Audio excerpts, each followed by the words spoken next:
আজ আমি আপনাদের সঙ্গে শেয়ার করব 1 কাপ কড়াইশুঁটি আর 2টো ডিম দিয়ে একটা দারুণ স্বাদের মজাদার একটা রেসিপি, যা গরম গরম ভাত, রুটি, পরোটা সবের সাথেই কিন্তু খেতে দুর্দান্ত লাগে। ডিনার কিংবা লাঞ্চ দুবেলাতেই কিন্তু আপনারা এই রেসিপিটি তৈরি করে সার্ভ করতে পারেন। আর এই রান্নাটা করতে কিন্তু খুব বেশি উপকরণের প্রয়োজন হয় না। ঘরে থাকা সামান্য কিছু উপকরণ দিয়েই কিন্তু এই রান্নাটা ঝটপট তৈরি করে নেওয়া যায়, আর এর স্বাদও কিন্তু হয় অসাধারণ। নমস্কার বন্ধুরা, অনুশ্রী রান্নাঘরে আপনাদের সবাইকে স্বাগত। রেসিপিটি তৈরি করার জন্য আমি এখানে নিয়েছি 1 কাপ পরিমাণে কড়াইশুঁটি, আর নিয়েছি 3টে কাঁচা লঙ্কা আর 2টো ডিম। কড়াইশুঁটিটাকে ভালো করে কিন্তু আমি ছাড়িয়ে ধুয়ে পরিষ্কার করে নিয়েছিলাম। এরপর মিক্সিং জারের মধ্যে কড়াইশুঁটিগুলোকে দিয়ে দিলাম, আর সাথে কাঁচা লঙ্কাগুলোকেও ভেঙে মাঝখান থেকে টুকরো করে দিয়ে দেবো। ডিমটাকে সাইড করে রেখে দিলাম। এবার কড়াইশুঁটির কাঁচা লঙ্কাটাকে মিহি করে বেটে নেব। আর কি কি উপকরণ আমি দিচ্ছি রান্না করতে করতে আপনাদের সঙ্গে কিন্তু শেয়ার করে নেব। কড়াইশুঁটির কাঁচা লঙ্কাটাকে বেশ মিহি করেই আমি এখানে বেটে নিয়েছি। এরপর এর মধ্যে ডিম দুটোকে ফাটিয়ে দিয়ে দেব। ডিম দুটোকে ফাটিয়ে দেওয়ার পর এর মধ্যে আমি দিচ্ছি স্বাদ মতো নুন। এখানে হাফ চামচ পরিমাণে আমি নুন দিয়েছি ঝাল লঙ্কার গুঁড়ো সামান্য একটুখানি, আর সামান্য একটুখানি হলুদ গুঁড়ো, আর 1 চামচ পরিমাণে বেসন, আর দিচ্ছি সামান্য একটুখানি ধনেপাতা কুচি। ভালো করে সব উপকরণকে মিশিয়ে নেব। একটা চামচের সাহায্যে আমি ভালো করে সব উপকরণকে মিশিয়ে নিচ্ছি। মিশ্রণটা কিন্তু আমার পুরোপুরি রেডি হয়ে গেছে। এখানে একটা গ্যাস অন করে একটা প্যান বসিয়ে দিলাম। তার মধ্যে দিয়ে দিচ্ছি 1 চামচ পরিমাণে সর্ষের তেল। তেলটাকে একটু ভালো করে গরম করে নেব, আর পুরো প্যানের মধ্যে আমি ছড়িয়ে দিয়েছি। এরপর কড়াইশুঁটির যে ব্যাটারটা তৈরি করে রেখেছি সেটাকে আমি দিয়ে দিলাম, আর চামচের সাহায্যে পুরো প্যানের মধ্যে এরকমভাবে ছড়িয়ে দেব। এরপর 2 মিনিট আমি লো ফ্লেমে ঢাকা দিয়ে কড়াইশুঁটিটাকে একটু কুক হতে দেব। 2 মিনিট পর ঢাকাটা সরিয়ে নিয়েছি। একবার খুন্তি দিয়ে আমি দেখে নিচ্ছি তলাটা কিন্তু ভালোভাবে কুক হয়ে গেছে। এরপর এটা একটা প্লেটের মধ্যে এরমভাবে ঢেলে নেব। ডিরেক্ট কিন্তু এটাকে উল্টে দেওয়া যাবে না। একটা প্লেটের মধ্যে এরমভাবে ঢেলে নিয়ে তারপর অপর পিঠটা হতে দিতে হবে। ভালো করে অন্য পিঠটাও আমি এবার কুক করে নেব। আবারও ঢাকা দিয়ে দেব 2 মিনিটের জন্য লো ফ্লেমে। ঢাকাটা 2 মিনিট পর সরিয়ে নিলাম। দুটো পিঠই কিন্তু বেশ সুন্দরভাবে আমার তৈরি হয়ে গেছে, আর এরকম বেশ কিন্তু ভাজা ভাজা টাইপের একটু কালার এসে গেছে, আর বেশ সুন্দর কিন্তু ফুলে উঠেছে। এরপর এটাকে নামিয়ে রাখবো আর ঠান্ডা করে নেব। এরপর গ্যাস অন করে একটা কড়া বসিয়ে দিয়েছি। তার মধ্যে দিয়ে দেবো পরিমাণ মতন সরষের তেল। তেলটা একটু গরম হয়ে গেলে 2টো মিডিয়াম সাইজের আলুকে আমি এরমভাবে লম্বা করে কেটে নিয়েছি। ভালো করে ধুয়ে পরিষ্কার করে নিয়েছি। আলুগুলোকে তেলের মধ্যে দিয়ে দেব। আলুগুলোকে দিয়ে একটু হালকা করে এখানে ভেজে নেব।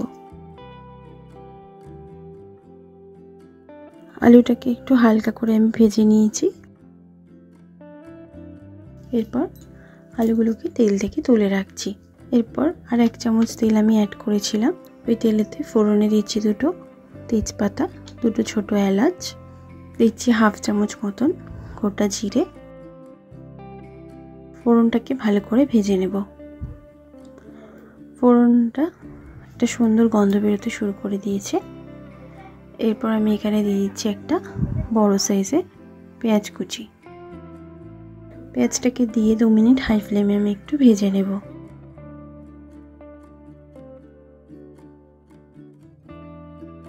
পেঁয়াজটা একটু ভাজা হয়ে গেছে। এরপর আমি এখানে দিচ্ছি একটা বড় সাইজের টমেটো কুচি। টমেটোটাকে দিয়েও পেঁয়াজের সঙ্গে আমি এবার আর একটু ভেজে নেব।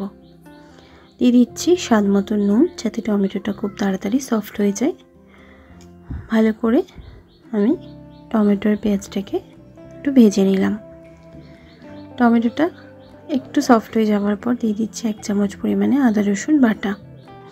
ভালো করে আদা রসুন বাটাটা দিয়ে আবার একটুখানি নাড়াচাড়া করে কষিয়ে নেব, যাতে আদা রসুনের কাঁচা গন্ধটা কেটে যায়। আদা রসুনের কাঁচা গন্ধটা অনেকটাই কেটে গেছে। এরপর আমি এখানে অ্যাড করব গুঁড়ো মশলা। আমি এখানে দিচ্ছি 1 চামচ পরিমাণে কাশ্মীরি লঙ্কার গুঁড়ো, 1/2 চামচ পরিমাণে হলুদের গুঁড়ো, 1 চামচ পরিমাণে জিরের গুঁড়ো দিয়ে ভালো করে ফ্লেমটাকে লোতে রেখে কষিয়ে নেব।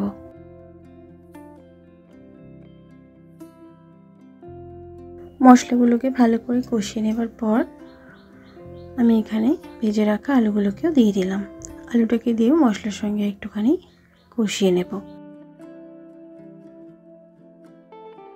এরপর আমি দিয়ে দেব 1.5 কাপ পরিমাণে জল। গ্রেভিটা কিন্তু আপনারা যেমন খেতে চান সেই হিসাবে কিন্তু জলটা এখানে ব্যবহার করবেন। ভালো করে জলটা দেওয়ার পর নাড়াচাড়া করে মিশিয়ে নেব। আর গ্রেভিটা এবার ফুটে ওঠার অপেক্ষা করব। 5 মিনিট আমি লো ফ্লেমে ঢাকা দিয়ে রান্নাটা হতে দেব, যাতে আলুগুলো বেশ ভালোভাবে সুসিদ্ধ হয়ে যায়। এদিকে কড়াইশুঁটির ধোকাটা যে রেডি করে রেখেছিলাম সেটা কিন্তু ঠান্ডা হয়ে গেছে। এবার আমি এরমভাবে কেটে নেব। আপনারা যে যেমন শেপে কাটতে চান সেরমভাবেই কিন্তু কেটে নিতে পারেন।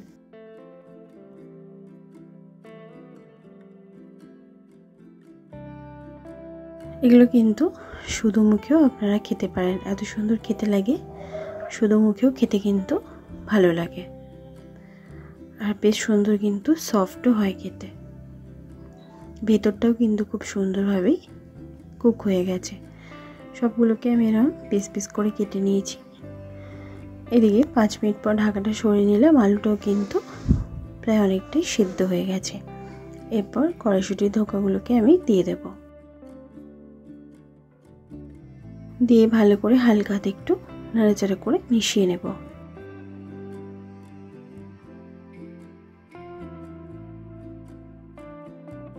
ভালো করে নাড়াচাড়া করে আমি একটুখানি মিশিয়ে নিলাম। এরপর আমি এখানে দিয়ে দেব সামান্য একটুখানি ধনেপাতা কুচি। আবারও ঢাকা দিয়ে দেব 2 মিনিটের জন্য মিডিয়াম ফ্লেমে। 2 মিনিট পর ঢাকাটা সরিয়ে নিয়েছি। এটা দারুণ সুন্দর কিন্তু গন্ধ বেরোতে শুরু করে দিয়েছে। আর গ্রেভিটা কিন্তু আমি এর থেকে বেশি ড্রাই করব না, ঠান্ডা হলে কিন্তু এটা আরেকটু ড্রাই হয়ে যাবে। ভালো করে নাড়াচাড়া করে নিলাম। আর গ্যাসের ফ্লেমটা বন্ধ করে দিয়ে আমি এটা গরম গরম সার্ভ করে নেব। গরম গরম এই রেসিপিটি কিন্তু গরম গরম ভাতের সাথে যেরকম ভালো লাগে সেরকম কিন্তু রুটি, পরোটা, লুচির সাথেও অসাধারণ খেতে লাগে। একবার এরমভাবে আপনারা এই রেসিপিটি ট্রাই করে দেখবেন, আশা করছি আপনাদেরও ভালো লাগবে। ভালো লাগলে লাইক শেয়ার করতে ভুলবেন না, কমেন্ট বক্সে কমেন্ট করে জানাতে ভুলবেন না রেসিপিটি কেমন লাগলো। ভালো থাকবেন, সুস্থ থাকবেন, ধন্যবাদ।